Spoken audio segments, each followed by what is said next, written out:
Hey, I'm Marina. And I'm Emily. And I've seen everything in the Sex and the City empire 10,000 times. And I'm starting fresh. So I'll be woman-splaining the show. And I'm along for the ride. But there's a twist. We are starting with And Just Like That and working our way back to the beginning. So in other words, we're watching it backwards and in high heels. This is City and the Sex.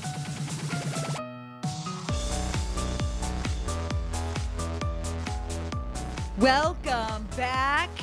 This is City and the Sex, this time with Emily. Woo, woo, woo, woo. Welcome back. I'm back on the And Just Like That train. Our national nightmare continues. You can hear the raw excitement. I'm forever in debt to Rachel for doing such a bang-up job last episode. And also, it's, you know, what I gotta say about our show, Marina, it is really fun. And you guys are all having a really great time because just listening to you and Rachel was such a delight and so pleasant. And I was like, this is so great. I don't have to do this. And now I'm back in the hot seat. And then you went, oh no, wait a minute. Wait a minute. It's like, actually, wait. This is temporary. Hey, it's GDS. Exactly. Rachel absolutely smoked it. And I actually have an update from Rachel, which is that at the end of our last episode, she said that she probably would not continue with the series. And then recently sent me a text saying, oh no, my interest has been piqued. No.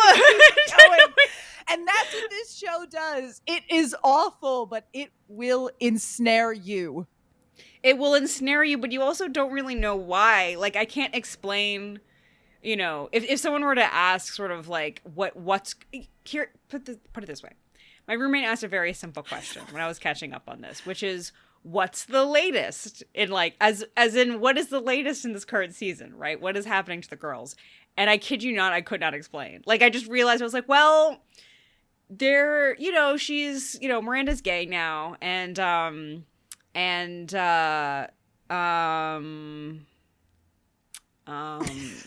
Carrie moved. Like, there's like nothing that has actually happened that I just realized I was blank with things. And yet people are watching this.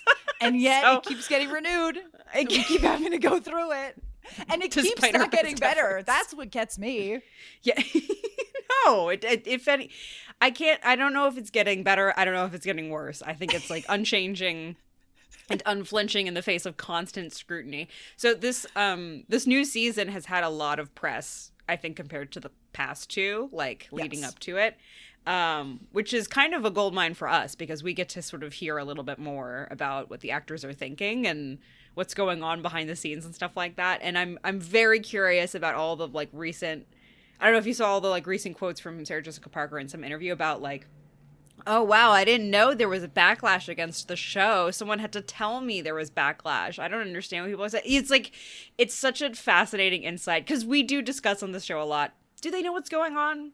Do they, you know, are they clued in? Do they know what the fans are saying? And it was nice to hear that, no, they do not. They do not. Or at least they're pretending that they do, that they're not listening. Michael Patrick King allegedly engages in the criticism, which absolutely tracks. It also tracks that Sarah Jessica doesn't know what's going on. I saw a TikTok recently that was this girl that was like, why is it that every interview with Sarah Jessica is like, oh, I don't remember that episode, or oh, Carrie did that, or oh, I don't remember, like, oh, what is Carrie's favorite food? Like, you played a like iconic American character that is like baked into this nation. Like, how do you not know how to answer these questions? Yeah. And I get it. I get the whole Adam Driver thing about like, I don't want to watch the tape back and like blah, blah, blah, blah, blah. But like, I don't know. You're not going to do a surface scan of Wikipedia. Right. It's like not even if she's not getting the lore, I get that, right? Like, oh, she's not watching the show. She doesn't remember that Carrie, you know, doesn't have a cell phone or at this point or whatever it is. Like, there are certain lore things where I'm like, I understand actors, but there's like basic character stuff where it just seems like she has not seen this show once and never will. Like, I think it's kind of a fascinating character study. Sarah Jessica Parker's increasing departure from her iconic character. Well, I still want to go to her house for dinner. So I'll end this in a compliment by saying her hair looks nice every episode. Okay, there you go. Yeah, we have seen some good hat watches that happened on the last episode, and I'm sorry I missed that. But yeah, no hair watches. Hair has been on point. Hair has been on point. I do also want to say that this episode has already come from a breeding place of Unhinged, because I realized in the background of Emily's Zoom, she had a stuffed seal, and I too own a stuffed seal. His name is Sealy. And we have now decided we have to do the podcast with them here. He is my therapy support animal through the rest of this season. So shout out to Sealy. We love him. What's your Sealy, seal's name? You want to say, it's Odie. Odie. He's in frame. Hello. Odie, say hello. That's a good boy. I don't know if you remember this, but my original podcast idea is that I was going to host with Sealy, and the whole was going to be a whole internal bit of me talking about pop culture with the seal. With the seal. And it was just going to respond in silence. That's a really surrealist podcast experience that I applaud you for. Yeah, I don't think it's my brand, unfortunately, but it's very like Noel Fielding kind of like strange. There's like I love it. Keep that in your back pocket for when this show gets really absurdist. When the show takes a dark turn and you abandon me. And I have to do the podcast like this because even Rachel won't come back. Okay. Yeah, I'm just conveniently on a work trip every week, and you cannot book me, so every episode is just you and the seal. My dream. Okay. Well, let's get into it. This is And Just Like That, Season 3, Episode 2, The Rat Race. Genius title. Okay. A reference to one thing that happens. Good. I know where it's going. Emily, what was your one word for this episode? It would be so funny if mine was just, it was also Rat Race. That's such a funny coincidence. I'm going to do the word ridic because someone tries to describe something at some point. They say ridic instead of ridiculous, which is such a wonderfully out of touch word. And I think that described a lot of things that were going on. Okay. My one word is the rat race. Try the phone race. Oh, God. Because this episode was about how cell phones are the devil. Was that not clear? Good. The phone race. I can't wait to get into it. I did like the return to form that all of the girls had like a phone problem, except Seema, now that I think about it. So actually, fuck this show. They couldn't even watch that. All right.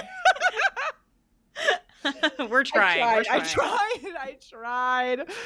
Ooh, girl. Okay. Who should we start with? What miserable story shall we start with? Charlotte?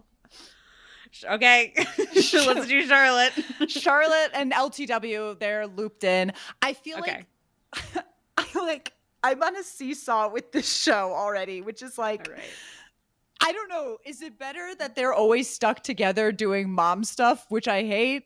Or is it better when they're separate and then Charlotte's doing cool stuff and LTW is just like being thrown into a soap opera that lasts 2 seconds? Like, I don't know what's better, but I'm still unhappy.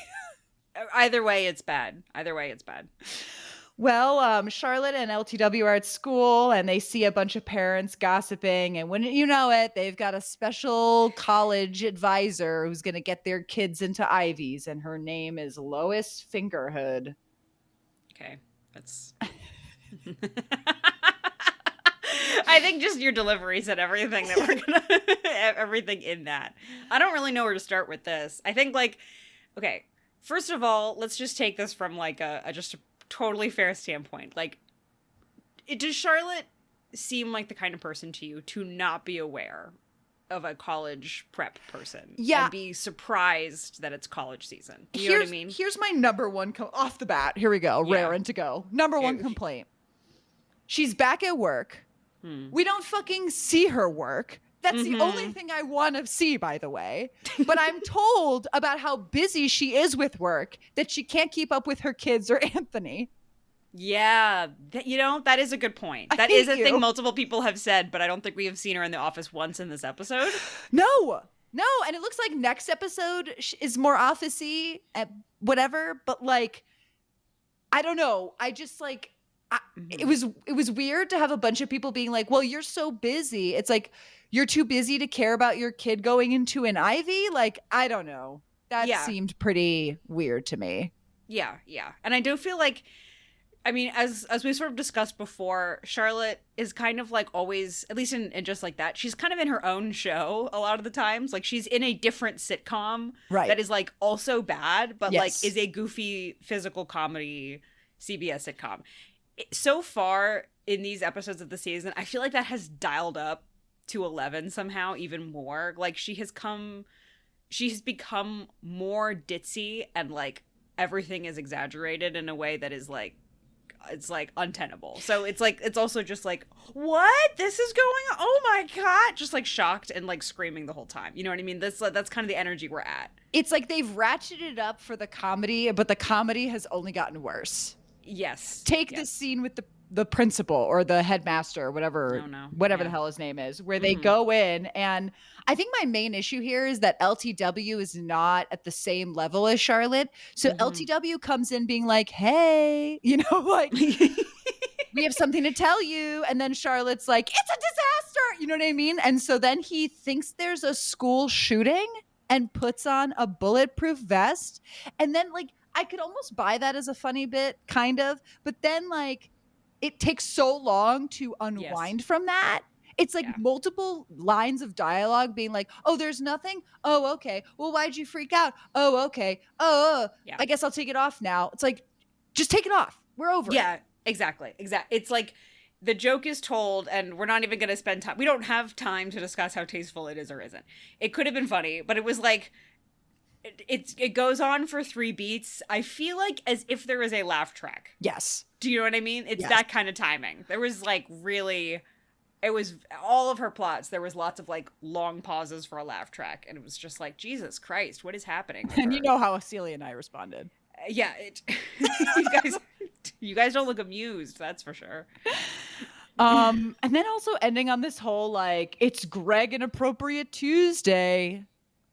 I don't know, man. The way that this scene, every part of it hit like a fart to me. Like, I just couldn't. It's just like a loud, uncomfortable fart. Like, I just couldn't get into it. Anyway, because it's like, this is a plot that does make sense. Yes. I was going to say that. I was like, Charlotte actually going crazy, and LTW too, like the two of them getting kooky and crazy about the college process makes complete sense to me. Like, this should have been a plot, and for some reason it's delivered in a very puzzling way. Very puzzling. Then Charlotte meets up with Anthony, and we discover that he's opening like a brick and mortar bakery, because I forgot that it was a ghost kitchen again. How do you explain this show to a layman? There is no way. Right. I don't know. I do love that he has bread sconces and a crotch height counter.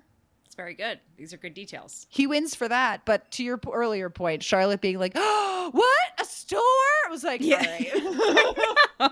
He introduces her, like he points out the door, like, ta-da, here we are. And she goes, what? Someone took your idea, Anthony. I know.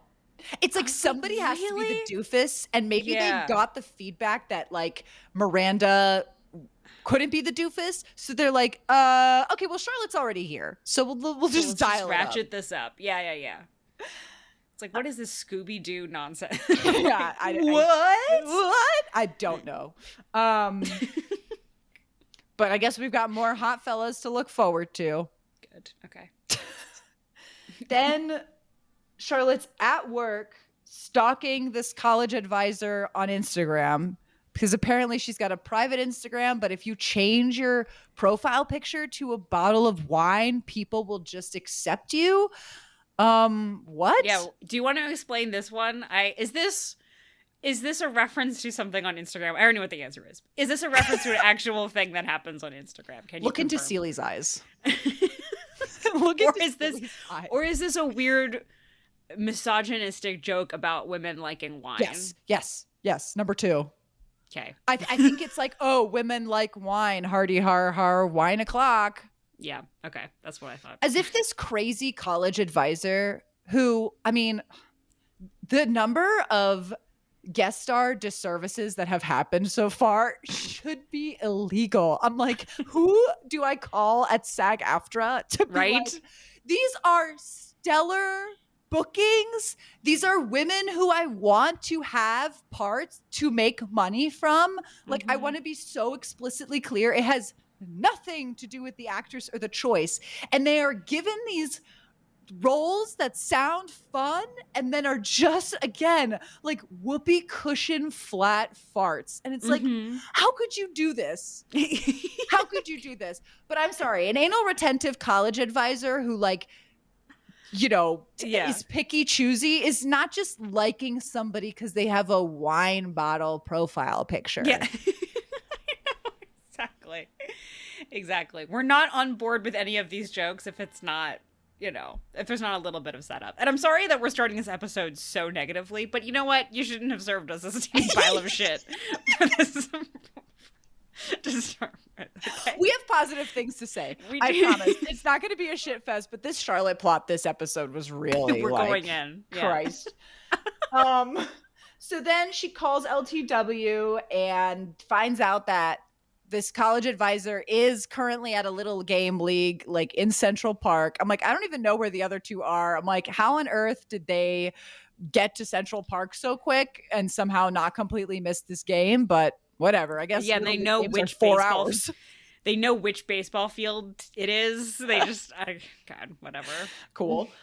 They roll up again. It is Kristen Shaw in a part that she would smoke to death. Do you know what I mean? Like, if she had the lines, those glasses, those cunty little glasses with the little hat, and go Asher. I was like, and I realized, I'm like, I haven't seen Kristen play this kind of suburban mom, and maybe that's just me. I've like missed it, but I was like, what a fun little twist for her to play like a preppy mom. Like, I feel like I've only ever seen her as like, you know, Louise on Bob's Burgers or the vampire in What We Do in the Shadows, like kind of weird characters, which again, love her for it. But I was like, how refreshing. And then of course, you know, they corner her at this thing, and then Charlotte, you know, they slyly introduce their kids or whatever, and then Charlotte's like, can we just have, you know, 30 seconds of your time? And then they cut out the scene where we see Charlotte convince her to take on their kids. Illegality number 1. Yeah. You pointed this out, like both of you said in the last episode. It was like they're cutting out the actually interesting part. So they keep either cutting away too early, and then we like find out about it later where they're like, oh, this thing happened. She's going around Times Square or whatever. It's like, we've had other moments on this show where we'll have a scene and we'll be like, wait a second, why is this the scene we're having? Shouldn't it be the next thing? You know what I mean? There's just a very strange, I don't know if it's an editing choice or what's happening, but like, yeah, the exciting thing is not seen. We cut right to, okay, the meeting has been set and now we're talking to the kids. And like, I feel like they're trying to do some sort of comedy moment, but they really ruin it because like it should be a smash cut to Lily playing in the piano, and then we see Charlotte being like, get outside and talk to this woman. Like she just busts into the ballet class and is like, Lily, and then they like, you know what I mean? They like, she's like, she's outside. You have to go meet her in Central Park. And like Lily has to run to her. Like that, I feel like is a funnier payoff of not seeing this.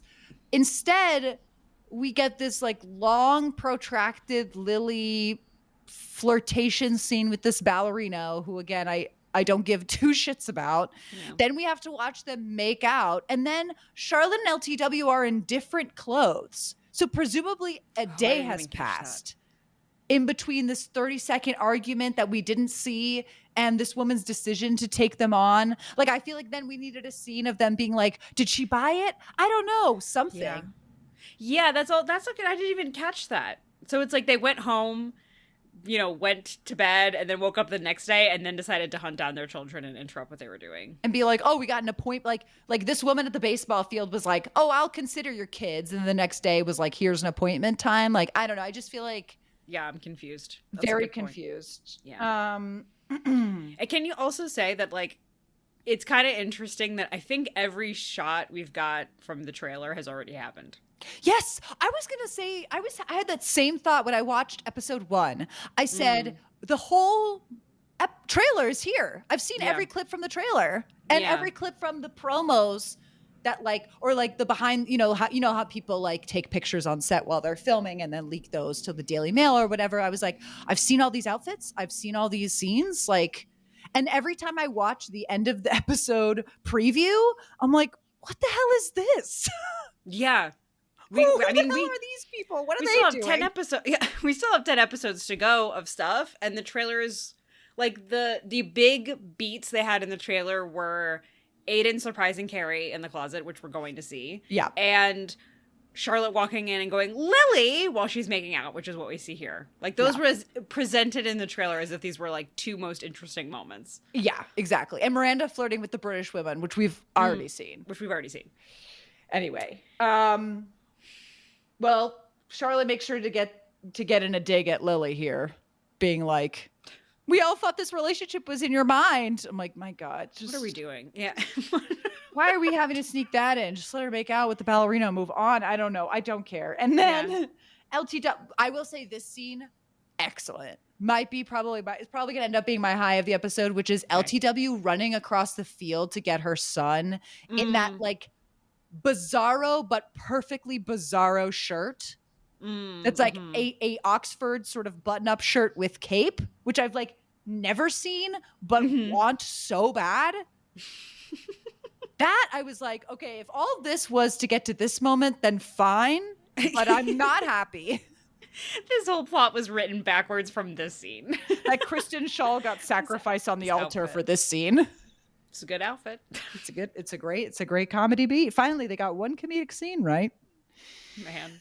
Well, then we cut to Charlotte and LTW, waiting behind the closed door while Kristen Shaw talks to the kids. Again, another scene I don't want to. I don't care about watching them be like, what is she saying? Is it a test? Are the truffles bad? I'm like, none of this is great. I'm liking none of this. Nope. Then she opens the door and is like, I think we've got to play, I think we know where to work. Like, let me go to the bathroom. And this was another scene where I was like, the comedy in this room is so mismatched. Yeah. Lily's hyperventilating. Then Charlotte starts hyperventilating. Yeah. Doesn't make any sense. I think the boy's acting is good. He's striking a good level of like high intensity of like, am I inauthentic? But he's saying stuff that doesn't make sense to me. I feel like a boomer. Yeah. And then LTW is like telling everybody to calm down. And then it's over. Ugh. We're already sweating and like, it is a mess. It really is a mess. I mean, it's astonishing. This is such a good example of like, if this wasn't IP that existed already, if these characters like were not from a beloved show that people are tuning in to see, like this shit wouldn't air. You know what I mean? Like, this is just a mess of a scene. This is the first draft because like everyone is on a different, and this is again no shade to the actors playing the kids. I feel like they're doing what they were told, but everyone is in a different scene. And I don't know. I agree. I don't know why Charlotte starts hyperventilating. LTW is like kind of the straight woman here and is like, everyone calm down. And then they have a comedic beat of saying, like screw her or whatever as the counselor walks in. Right. And it's like, uh-oh, awkward. And then they like try to get her back for some reason and give her truffles, but she leaves. I don't understand there's like too many jokes and beats out. It's such a mess. Watching it a second time, because I do that to myself. I torture myself by watching these episodes twice. Watching it a second time, I was like, it makes even less sense. Yeah. It's even more jarring. Yeah, I really can't believe that it's like there are people that revised this and were like, yeah, this scene's ready to shoot. We're done with this. Thank God. We're finally done. It really is a shame because I think crazy college prep stuff could be a lot of Charlotte's stuff and even Harry's stuff. Like there's a lot to like milk here, and there's a lot of really silly things you can milk here. Like I'm gonna just my mother's quote I think about a lot was during the college process, where whenever it would be like really stressful, really intense, she would just sigh and be like, well, you know, and this was without a hint of irony or joke. She's not joking. She was like, you know, honestly, this is not as stressful as the preschool stuff. Like, that's just what it was fucking like. But it's like, that's so funny. Like Upper East Side weird intensities about this stuff starts when the kids are like 3 and you have to like get into the right preschool and whatever. Like, that is really funny. I feel like Charlotte's perfect to like milk the comedy of parents being insane about like, did you do the right thing, and you have to be on the right track for this thing, and we need the right counselor, and we need to whatever. Like, there's so many insane things we could have done here. But I feel like it's a full season plot with an arc. Yeah. And Oh, they yeah, kind of like when she was forcing Rock to be a model, and then they were like, I don't want to do this anymore. But I have a strong feeling this is the end of this idea. Yeah. I think you're right, and that's what makes me maybe most baffled of all of this, because this is exactly what her plot this season should have been. Because think about it, the Nexus, it's like she's busy with work, Lily's busy chasing boys, and then they have this stress over Ivy League. All that is so relatable. Yeah. Lost to the vapor. Okay. Well, should we do Seema? Okay. So Seema's first scene is with Carrie and Miranda, which we'll tap on a couple times because they all kind of set up what their things are for the episode in that scene. But first of all, I just want to point out they're at like a guacamole bar, like a restaurant where they make guacamole fresh in front of you. Is this real? Should I go? Do people know? Send me a link. Thank you. This doesn't seem like something they would be into. Do you know what I mean? Like, this is the making guacamole thing in front of you is a thing at restaurants that it's like, I don't know if those are restaurants that the girls would be at. You know what I mean? They would go to. Yeah, exactly. I don't know. I guess they're branching out. They're branching out a lot. I mean, what, in the last episode they were like in Harlem, and both you and Rachel were like, wow. It's like they finally got the feedback from 2004 that like they weren't exploring Manhattan enough. But I kept racking my brain being like, is there some sort of chic TikTok guacamole bar that I don't know about that I should be going to? Like, that is all I could think about in all of these scenes. Yep. Anyway, they're at the guacamole bar and Seema discovers she's talking about how like, you know, like a guy's making eyes at her and then they're like, oh, you should ask him out. And she's basically like, I've dated every man in Manhattan. They're all the same. And then she's like, I'm hate dating as opposed to hate watching. And then we do get another peak moment of the episode, I will say, which is this montage of her tearing these guys down. I had a good time. At least it was paced well. Yeah, at least this was paced well. But that is also I don't want to be negative. Here's the thing. It's like I want to find something really positive, but I came into this episode on a bad mood. So we're going to get negative, Emily. I'm like, I think that's maybe the nicest thing we can say about Seema's plot is like, well, it was paced well and it was fine, but it's still kind of like, I'm just bored of this. Like, we've kind of seen this scene a lot of, I feel like we've even seen this montage before with Seema of her turning men down and being like, nope, later. And there's like the sort of fun, goofy music that, I don't know. I think we're supposed to think it's fun and cute and very sort of like kind of girl powery and satisfying to watch. But like, I'm kind of just bored. I just feel like we've seen this a lot. I feel like Seema has been in this exact position a lot. And I'm just getting a little tired. I feel like they sort of point the irony on themselves, like jumping ahead a bit, like when she goes on the first meeting with the matchmaker and she's like, I'm Indian, like I've been matchmaked my whole life. And we also saw it with her parents. Yeah. And I was like, so we literally are doing the same plot. It's just now we have Sherry O'Terry, which like is a huge upgrade. Again, another disservice.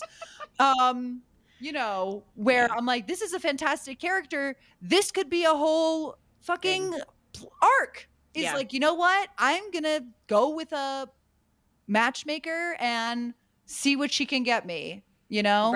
Right. Anyway, as I said, her real estate partner, for whatever reason, is so invested, fuck right off. And then sets her up with Sydney, which is played by Sherry O'Terry, which again, she's great. She's Her great. little kitten thing. Yeah. It's so evident any line she has that is funny, I know she improvised. Yeah. Feel So it. true. That she's like coming up with it in the moment and killing it. Yeah. It really, like, coming onto it just like that really is a gauntlet as a guest star, because like you're going to be given less than nothing. Like you're going to be given something that's actively insulting, and you really do have to like make diamonds out of it. And the most talented people do that. Like it really is impressive. Like I was just so upset at like I when the scene started with her and the whole thing, I was like, you know, this could be really cool and interesting, especially because I am a fan of Millionaire Matchmaker. I have seen almost every episode with Patty Stanger. I think that's such a great idea of like, you know, Seema has to follow some rules to like get this done. But then it was like immediately cliche tawdry rules. Yeah. Of like, and now you're going to wear pastels and you're going to listen and you're not going to show yourself. I'm like, this is dumb. No one would ever advise this, you know? Like even Patty Stanger might be like, you're awkward. Don't talk that much. But but it's because like you're awkward. It's not like, oh, you need to be taught a lesson and like you need to learn to listen. It's like, no, it's very early 2000s. You're an awkward fuck. So I'm going to need you to shut the hell up and let the women talk, and then you can talk later. Yeah. When they decide that they like you at first glance. Like, you know what I mean? Like, I almost want that versus this sort of played out. Play it past, you know, you have to wear flowers or whatever. They even straightened her hair. And I was like, why? What the fuck? Yeah, what are we doing? I'm sorry. Sorry to excuse my French here, but it was like, what is this? I think you have hit the nail on the head with the like, this is so cliche, is that the best that this like snappy, I'm the like millionaire matchmaker of New York City character can come up with is like, get the pastels, whiten your hairstyle, like straighten it and wear some pearls. Like that, really? This is it? And then also it's resolved, by the way, immediately, because they have the scene where they have lunch. The very next shot we see is Seema at her house, like looking at all of her metallics and stuff and kind of contemplating like, oh, I guess I have to wear these pastels and looking sad about it. The very next scene we see is the last scene we see of this plot, which is her going to the date in pastels and then having her, I just want to be unapologetically me, and then pulls off the pearl necklace and then it ends. And like, that is it. The entire plot is done in 2 scenes. That's crazy. Well, and it's mean. Like, I really didn't like the way that when Sherry comes out and Seema's like, I actually revealed myself, and she was like, well, that guy's gone, so you blew it and you suck. I was like, what is the lesson we are trying to impart here? No. It's setting Seema up for another moment of like, hell yeah, girl, you be yourself. You don't need no man. You'll be yourself. And I'm just like, again, I'm tired of it. It's not that I'm opposed to it. It's more just sort of like, this is where Seema lands every single goddamn plot, is like her being like, I don't need to settle. Whether it's with a guy that is like treating her poorly and then she's like, you lost out on me, bye. Like every relationship ends like that.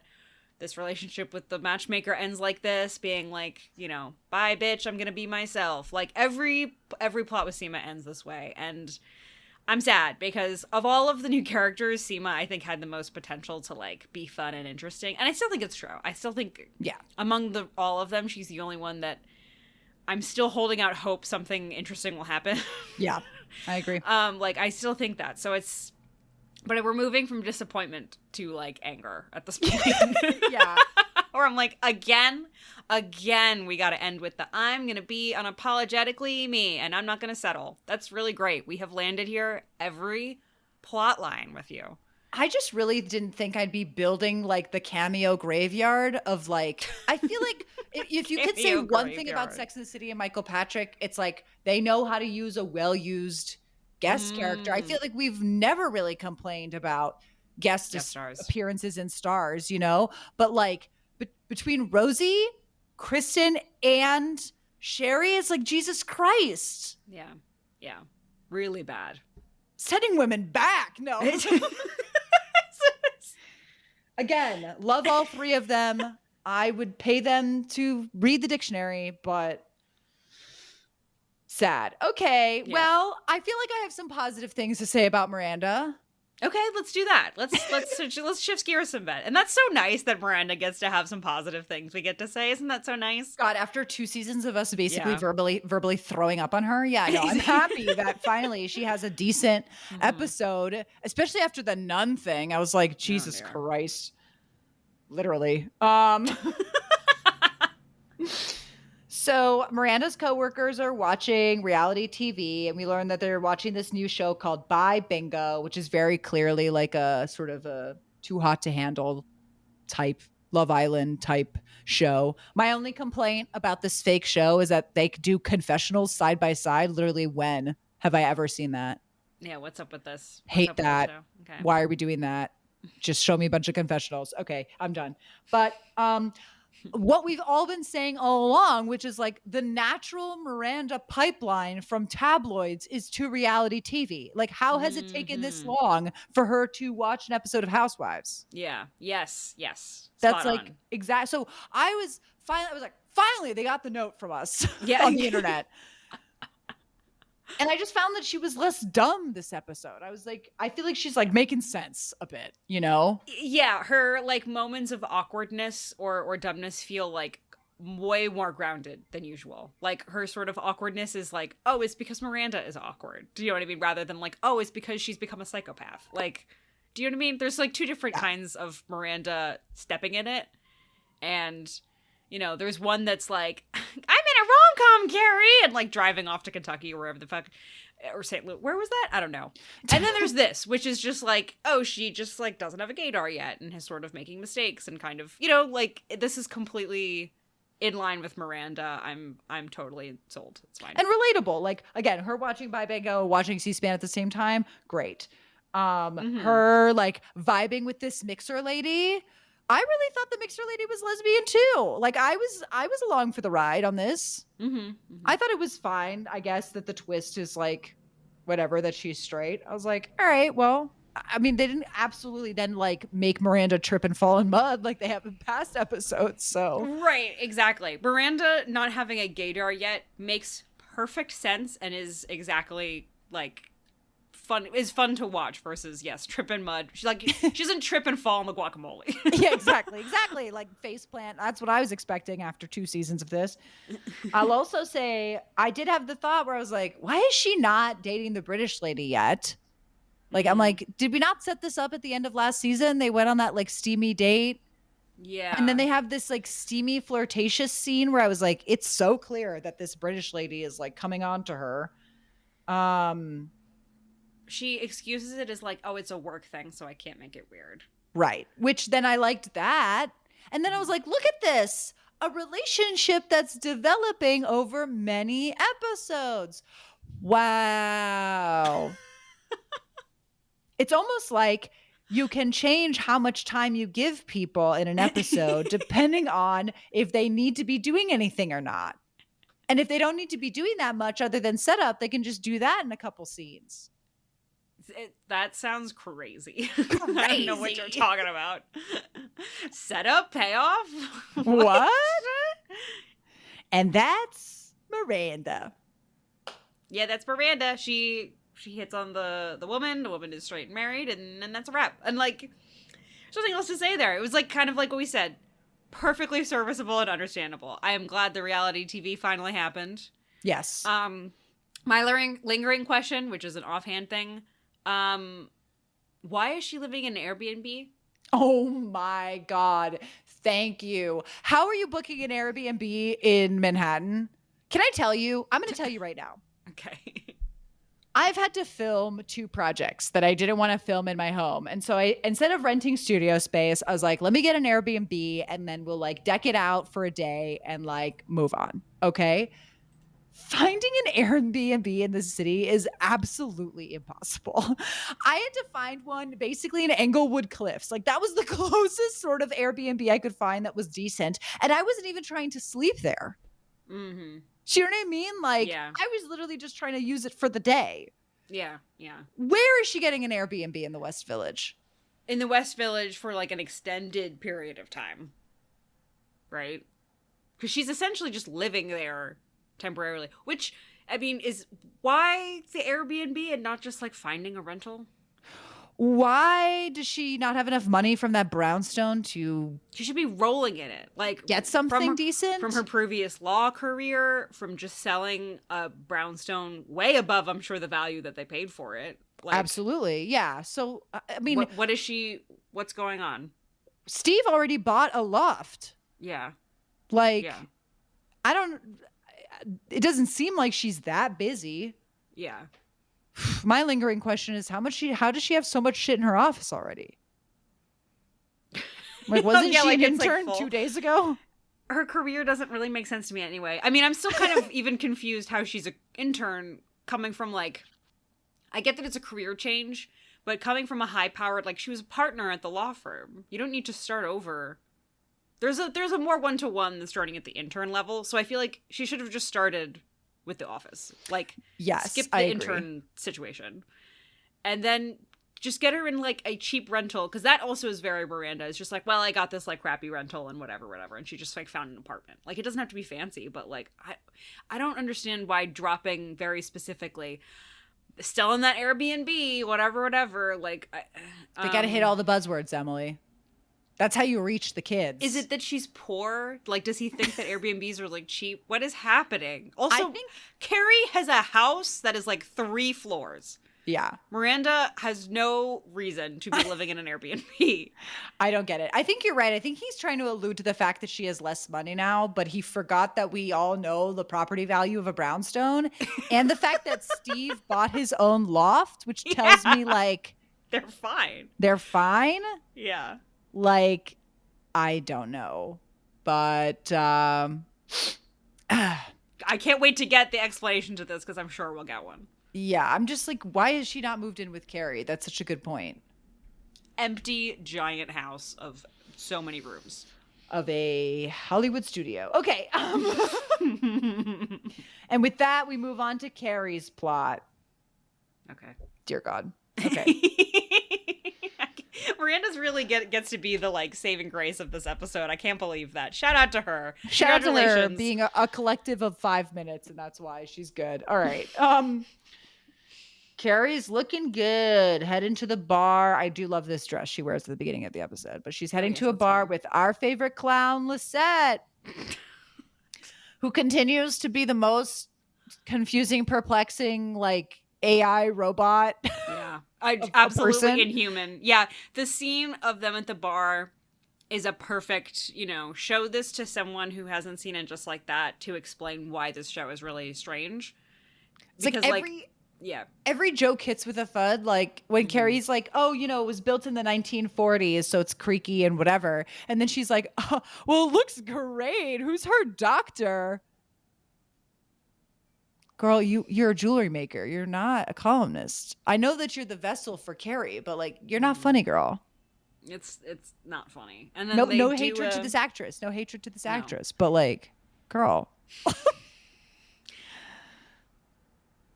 Then she makes a very, very clever and insightful joke about dating on the apps is awful. Am I right?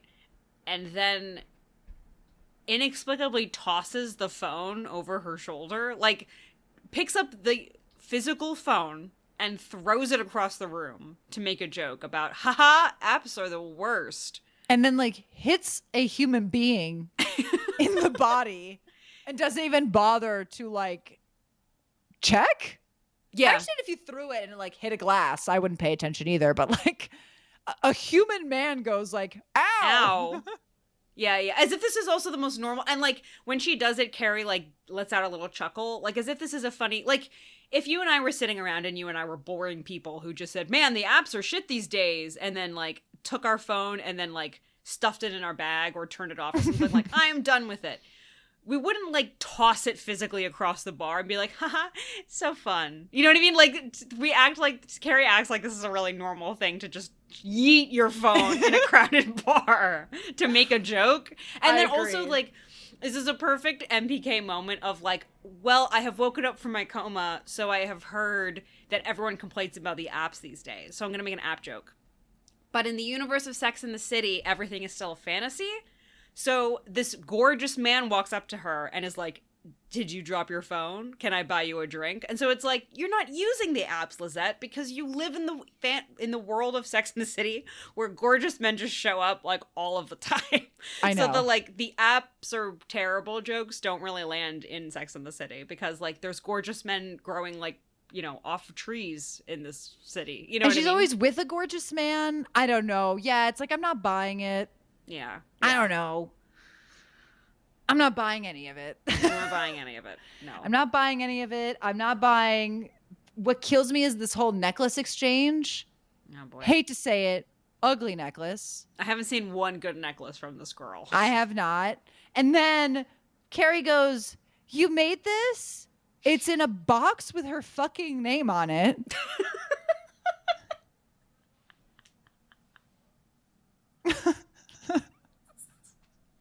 I can't even like rally the energy to care. I can't even rally the energy to care. If they don't care, why do I have to rally the energy to care? Yeah, yeah. The note that I had for this was the same thing you were saying, where she was like, the way that she says the line of like, did you make this? Like Carrie has like figured it out. You know what I mean? Like she was she's like, wait a minute. Did you make this? It's like, you received jewelry from the jewelry maker in a box with her name on it. Yes, she made it for you. And then the fact that the sexy man comes up, I was like, I'm sick of these people. I'm sick of these people. That was like my gut reaction to the opening of this. I'm tired of this, Grandpa. I'm sick of these people. I was kind of excited to see Lisette for 2 seconds. I'm like, oh, like it'll be fun to catch up with that kooky. And then I was like, oh, no. Anytime they use her as a vessel for anything, I don't like it. It is like talking to ChatGPT as a person. It's weird. It's weird. She's ChatGPT Carrie. It's very weird. Very strange. Why would you do it when the real one's there? Anyway, Carrie's writing in her garden, and this is when I put together that Michael Patrick King is a motherfucker because he said the voiceover was coming back. And what I'm realizing is that the voiceover is just this dumbass book.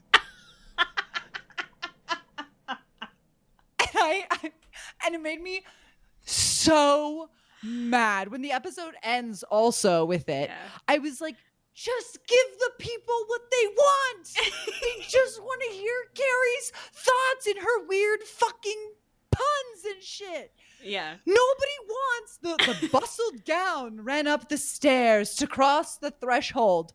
Die. So, you know, I'm a little sad we're not going to see footage of you just saying that because the fire in your eyes when you just said that was so beautiful. I've been waiting this whole podcast recording to see your fury. When I just remember listening to the podcast that you and Rachel did right before this too, and being like, well, it is so sad to hear you so hopeful in that podcast about, well, they're bringing the voiceover back, and like, I don't know, we'll see where it goes, and then it's like her and the fact that Michael Patrick King was like, well, we took it away because she didn't know what her feelings were. And I'm like, well, we still don't know what the bitch's feelings are because she's writing about some dumb bitch in 1846. Look, as I can say this because I don't need to work with him again. You're going to work with him one day. I can say that Michael Patrick King, on the record, is a lying liar. And that is not the reason he took away the, like, voiceover. And it's certainly not the reason he gave it back. Like, are you kidding? Illegal. Illegal. It's so insulting. Illegal. Also, it's just like, I keep being like, when on earth would Carrie write this? No, because like, Carrie ever once been interested. You know what would have been interesting? Yes. What the real Carrie did, which is Candace Bushnell, did I think a book and a solo show, definitely a solo show off Broadway that was titled, Is There Sex in the City Anymore? And it was basically like how the city has changed and how that has changed the sexual dynamics. And also Candace Bushnell, I believe, is a single woman, or at least she never, or, you know, like isn't married or tied down that I know of. And if I'm incorrect about that, you know, I deserve jail time. Put me in jail. But my point is, like, she's still sort of a bon vivant woman. And so she's like answering this question in which she tackles dating apps and these kinds of things. I'm like, that makes sense. for Carrie. Yes. Not 1840s historical fiction. The bitch doesn't read. Yeah. In my canon representation of Carrie, she does not read. Yeah. Let alone, like, historical fiction? This is such a not... When has she ever been interested in this stuff? I don't know where this came from. It's not even like, oh, I bought this old house, and then running around this house, I started to imagine what it was like in the 1840s. It's like the house is not inspiring her that way. They just bought it because it was like nice. Yeah, but the house is a white box, so it's not. It doesn't have like. It's so funny. She brings up Liv Tyler's garden in this episode when she has to redesign her garden, and Liv Tyler very famously like bought a West Village brownstone and renovated it from the gut up, but like kept the historical elements as best as she could. And I watched the whole Architectural Digest fucking video about it. It's an amazing, it's one of the best Architectural Digest My Home videos or whatever. Like high recommend. In her attic, she has one plastic Tupperware with all the Lord of the Rings stuff. Yep. Love it. Okay. It's iconic. It's iconic. And like, go watch that instead of Angels Like That. I've seen it 30 times. I watched it 30 more times. And like that house. Yes. That house inspires this tale. Yes. Not this like white empty void afterlife that looks exactly like Big's funeral. I'll say it. She's going to be like, it's done. And it's going to still look just as empty and white and void. I don't understand how such a, like, quirky, fashionable person with her wallpaper and her whatever, like, this Sarah Jessica Parker actual person can just manifest in this way in such a boring person. Like, Carrie is not this boring and, like, tasteless and just sort of the gardener. I'm getting ahead. We'll get to the gardener in a second. But, like... Yeah, put a huge fucking knife-sized pin in him because we'll get back there, that's another thing I'm going to rage about when we get there. The only thing I have is Carrie's book sucks, LOL. That's the only note I have for this. It does, and we have to listen to more of it. So we have to listen to more of it. It's stupid. I don't care. It doesn't tell. The voiceover was fun because it told you what Carrie was kind of thinking in that moment, and you got to hear some of the cattiness. She would say cattiness out loud, and then you'd hear something a little extra spicy in the voiceover. You know, it's like, it was kind of like an extra little annotation and aside that you get from, like, her insight. This is nothing. This doesn't tell me anything. It's just like, oh, her dress is really pretty when she, like, walked up the thing. That doesn't tell me anything about what's going on. That's not voiceover, right? Like, yeah, it's coming in the form of voiceover, but this voiceover has nothing to do with our characters, so I don't understand why we're hearing this. No, I don't. It's like, because it's like her veiled opinion through this thing that I don't know and I don't see and I don't care. And I don't care. And her opinion isn't even about anything. It's just like, my shoes were buckled and nice, and I pulled up the drapes and walked away. Like, all right. I would have liked to hear her opinion. Instead, I get Ratapalooza. Yeah. Rats bust in. Then she dictates a whole text message to Aidan and deletes it because I guess they're no contact even though they had phone sex. I feel like the rules are off at that point. No, yeah. I do not have time to unpack how nonsensical their rules are, and it does not make sense. I just do not care. And at least the episode resolves that, you know, as you said, you know, Carrie rips up her whole garden to get rid of the rats. She adds the key to the necklace, and I was like, do not wear it with the key. Do not. And then later on, she does wear the necklace without the key, and I was like, somebody intervened. Thank God. Someone got to her. God. But the cat scares her, and then Aidan scares her. And I just wrote down the note, is Broderick watching? Because they have a couple really intense makeout scenes, and I'm like, is this her way of cheating without cheating? This is a deep question for actors. This is my inside the actor studio question that I want to pose. Oh, this is me, Sarah, in a room one-on-one. I'm like, so did you invite Aidan back so that you could just make out with him and it would be okay because it's for work? I mean, it's hot. I'll give her that. But is Ferris Bueller watching? And then, of course, into the camera. And then, of course, the cat gets kicked out so they can fuck. Great. Love that. Love that we keep referencing that. Okay.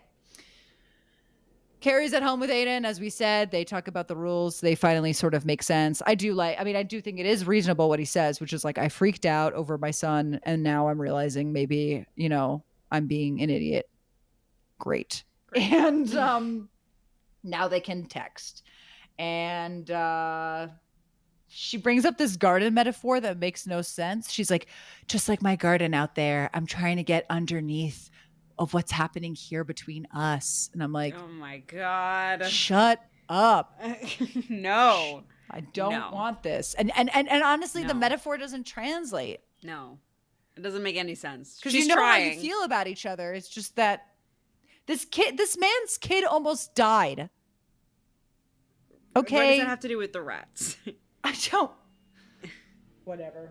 Carrie. It's like our relationship is kind of like Lisette's phone. We just like threw it across the room without thinking about it, when like really we should have just like put it in our bag. Like what? It's like you can just like, who can play this game, Carrie? And then Carrie's looking at the garden and her ugly ass table. And I like how she texts him this like long, it's going to become the center of this episode, that she texts him this long explanation of why she wants the ugly ass table and like how it's representative of them. And he only responds with a thumbs up emoji. But I would like to be a pedantic nitpicker and say that he texted her 3 questions that she did not answer before this massive text. He texted her like, I'm back in Norfolk. Are the rats good? How are you? And she did not respond, and then sent him a paragraph about this ugly ass table, which, let us recall that he is a furniture designer and builder carpenter. So guess what? He can just send a thumbs down because it's his fucking job. Oh my God, reader to Phil, thank you. That's so funny. I literally was like, I really don't want to be this person, but that is what this show has like driven me to. If you're gonna show the close-up, look, if this whole conflict and plot is about text messages and not responding well, and you're holding up multiple times in the close-up the conversation, you really cannot fault us for noticing that she has left him on red like 3 times before getting this thumbs down. Silly. That's fair game to criticize. Silly. And then also as just we said, just buy the fucking table. I don't care. If he doesn't like it, who cares? You got 10 rooms. This is my other complaint about the house. Is she keeps saying like, "Oh, it's our house. I'm buying this furniture for our house." And I'm like, it's not your house. Yeah. Your collective house. It is you, Carrie, your house. Yeah. Like, this man is clearly disinterested. He wanted to go no contact for 5 years, all but 5 minutes ago. So you were just going to what? Wait 5 years? Wait in an empty house? Table? And also it's ugly. And also, on top of that, it's ugly. You are full within your right to decorate your ugly house with your ugly things. With like a modern table too. It's like that thing you pointed out about like the house doesn't have the 1840s details, so it's hard to like see the connection. It's like, and then you buy this like MoMA table. I'm sorry that we're going in on it, but I do not care. It's not our fault. If you're gonna spend this much time on the episode talking about it, we're gonna get in on the table. We have no hat watch this episode. We are a table watch. We are table watch. We've transcended to table watch. Stupid table. I'm going to be on table watch, and I'm going to see if the table ever shows up in the background. Oh my God. If it does, burn it. Burn it to the ground. Well, as I said, she has a emoji meltdown at the fucking guac bar, a place I'm still obsessed with finding, where she's like, he just sent me a thumbs down. And again, that is a suitable response. He doesn't like it. What he could have done? Called and been like, you really hate it that much? Yeah. What? This is such a stupid non-issue. It's sitcoms in general, people have to be a little bit dumb, right? Like, people have to have outsized reactions to things or be dumb and not put the pieces together, because otherwise then we don't have a situation, right? We need a silly thing to happen. I understand that. This is too much. This is like, this is so far beyond what I can buy as like silly sitcomness or whatever, relatable problems. It's like, this is such a weird, childish. We're still discussing this days later at the guac table. This thumbs down that you are so upset about is crazy to me. You're a 50-year-old woman.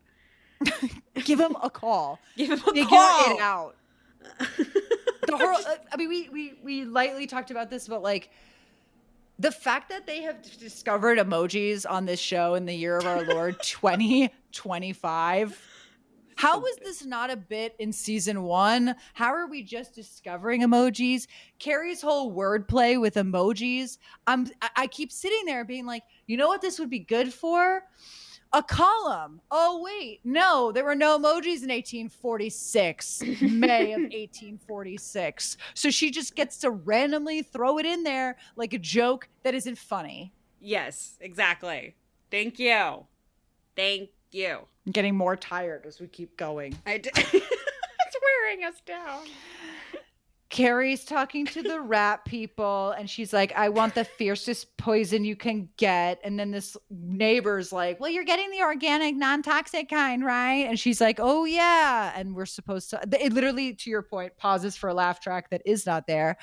I thought this plot was leading to the cat dying because they make such a point of showing the poison in the house, the poison on the floor, the poison being tucked into corners, that I was like, this cat is going to eat the poison and fucking die. And that would be fitting for Carrie. Because she kills the cat. Yeah. Yeah. Jesus Christ. I genuinely, here's my thing.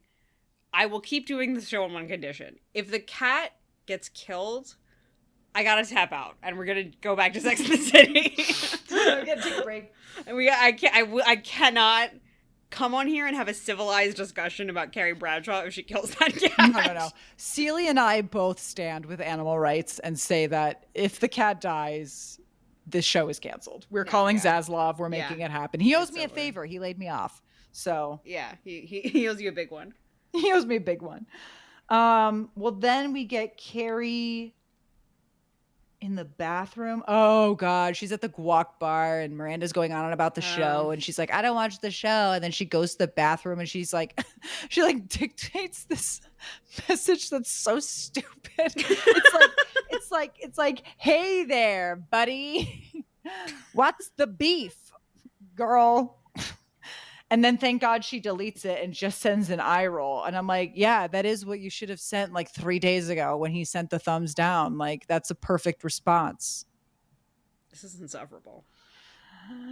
And then she's on her walk with Miranda. And then she's like, texting isn't a relationship. A relationship is asking, what do you think? And the other person standing across and saying, what do you think? And these are such bold and interesting ideas about sex and relationships. I'm so glad we have such a really interesting show like and just like that to come and like break barriers and and share some really insightful things about relationships, like texting isn't relationships.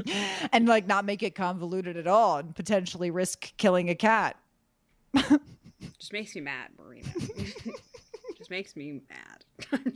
Well, we're about to get to the thing that makes me the most mad, which is Carrie's at home. The guy's installing the poison. Again, a very Chekhov's gun shot of him putting the poison cat on the wall. I'm like, the cat is going to eat this. And instead, no, the cat has escaped again. And luckily, though, this time it has been caught by a hot gardener. A hot gardener who is like a young Aidan. It's like Aidan energy. Happening? A young man. It's the Aidan ghost of no. It's the ghost of Aidan past. Like, I do not know where we're going with this. I was like, I think this is gonna get weird and freaky, and it doesn't. This of like, oh, they're trying to sell us that these two have chemistry. He is the young manifestation of Aidan, you know, once again young Dorian Gray. And then in the preview for next episode, they show that he's for Seema. I don't know, man. What? I thought we were gonna get a love triangle of old Aidan versus new Aidan. The old Aidan versus new Aidan. Oh my God! It's like he has weird chemistry. Especially, I think what fucked me up is because she says to Miranda, like a relationship is saying, what do you think? And then we have this whole, like, I think supposed to be tender scene between her and the gardener where he's like, what do you want? And she's like, I don't know. What do you want to do? And he's like, I don't know. Yeah. What do you want to do? It's And then she's clearly like, I supposed to don't be very know. sweet and touching, but it is so funny because it's so annoying. Like, if I were the gardener, I'd be like, lady, what do you want me to do? Yeah, just tell me Yeah. so that you don't yell at me and When I I can do earn my something and you don't commission. like it. Yeah, exactly. And stop bullying me about this t-shirt. I don't fucking know you. Move on. What do you want me to do in this garden? God. I literally wrote down, do they have chemistry question mark? Because I couldn't I tell don't what understand. the scene was trying to do. And I have to tell you, it was so jarring. I think Yeah. it is shown in the trailer and I just forgot, but it was so jarring to get to the preview and see that he's Seema's man. And I was like, whoa, what? And then I was like, she's dating the poor guy again? We already did this. Oh, yeah, With we the did European do this. club With the owner. European club owner, yes. I mean, he is hot. But then I'm also like, it opens this Pandora's box of like, so now Seema is dating young Aidan? So they have the That's same fun to boyfriend? unpack. Yeah, so they have the same boyfriend. But except, you know what's going to happen is that when they're done with this character, they're going to have the gardener be like too obsessed with his work and so or his ex or whatever, and so he's not focused enough on Seema, and Seema's going to be like, you don't value me, you missed me, bye loser, I'm going to go with someone who appreciates me, and then she's going to leave into the sunset. I'm just calling it right now. When they get done with this character, that is how this relationship is ending. Which is such a shame because can I say, this man, I don't know the actor. Yeah. I will look him up later. It's Aidan. Because it's Aidan. It's but he's so charismatic. Mm-hmm. He has such a wonderful presence. I was like, this is a really hot guy. Mm-hmm. And not just like hot like Anthony's, you know, Italian stud who like I still am fighting to find a personality for him. Like this guy like has a charm, has a little grit. Again, he's giving Aidan of yore, but I'm for it. Yeah. And he's just going to be wasted. Yeah. We know that's where this is headed. You can't have a good thing here. I'd like to end our review of this episode by saying, in the past, I have listened to the Writer's Companion podcast. Okay. This time, I decided I cannot do it. I cannot listen to them justify their choices, so I will not be listening to the Writer's Companion podcast. For anyone who was curious. It's like they were slowly revoking their privileges. Like my dad did when I would get C's on tests, and you'd just slowly be like, okay, well. Yeah, exactly. I guess I'm not going to listen. You're not getting pizza tonight.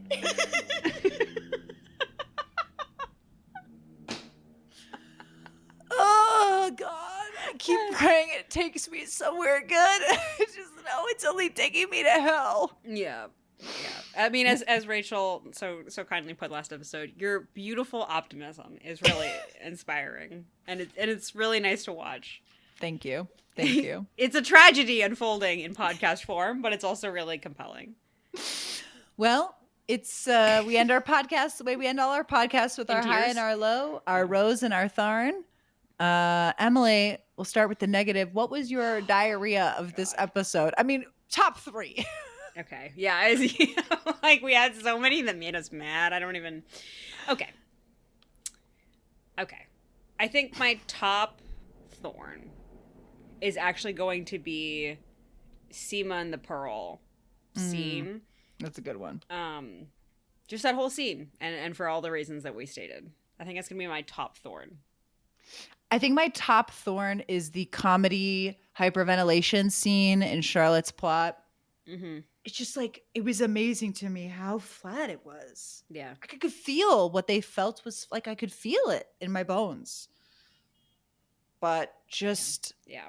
I hate to say it because it's a misuse of Kristen Davis also. Yeah, I mean, the whole...